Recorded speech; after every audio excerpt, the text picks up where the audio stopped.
You see, countries are built on a social contract. It's a contract between the people in the country.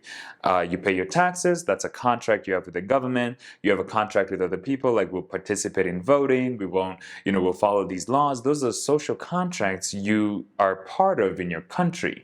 Now, what we have to define is different contracts with each other. We have to say, hey, as a restaurant, I will accept Bitcoin, so you don't have to go back to turning it into dollars. Now, Bitcoin isn't the best example because it's not as stable. But when you think about something like, DAI or USDT or USDC, though I don't like USDC or USDT for specific reasons, but it's the idea of having this removing the need for people to have to exchange it back to the Yes, common that. currencies, Yeah. right? But you can see how the banking systems and the previous, because the previous systems are not just going to let you come in and make them obsolete, right? So now what we have to figure out is how do we go to them with a good deal, right? Because it's all about making deals with these kinds of people. These people who are the top 1% who own a lot.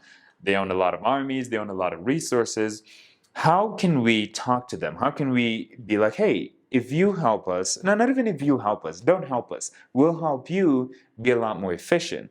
Now, by them using our systems, right? Now you can see Chase and these banks are starting to use Bitcoin, but people have to realize that that's a centralized, you're still going back to their system, So we have to collectively agree that we want to do something different. And that brings in the concept of a social contract. So our entire city is built on that idea. Everyone in our city has a social contract. Like literally when you sign in, you sign a contract that says, I believe in this city and I will do everything to make this city not only come to life, but also protect it because this is something I believe in. This is, I haven't experienced the future where I can walk into it and there's a group of people diligently working to make the future a better place, and they're not being paid.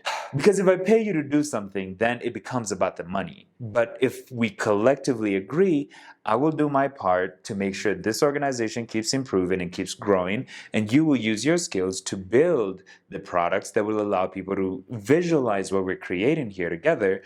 That's a social contract. We both came to an agreement. We said, hey, I'll do this, you'll do that, and we worked on it together. And then there was a few other people who saw what he did, and they're like, wow, that's amazing. That's what you guys are working on? Can we join? And they joined, and that's how we grew. And that's how we grew to, over 100 people in just a few weeks. I've been working on this for 8 years, and I barely share it because I'm an engineer. I'm not a marketer. As much as I can, do social media stuff, I don't. I love to create. I love to create quality. I like to create value. And Hey, don't stop here. The full video with Prince Cap is available right now to members.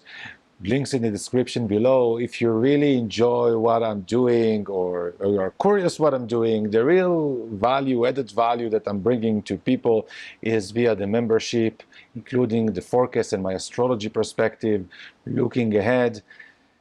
We need to be very careful with what material we are accessing through YouTube. Nothing is for free, and we need to give the value to the things that we are appreciating the most, and we cannot put open doors for even the spammers or the evil power to listen to what we have to educate each other.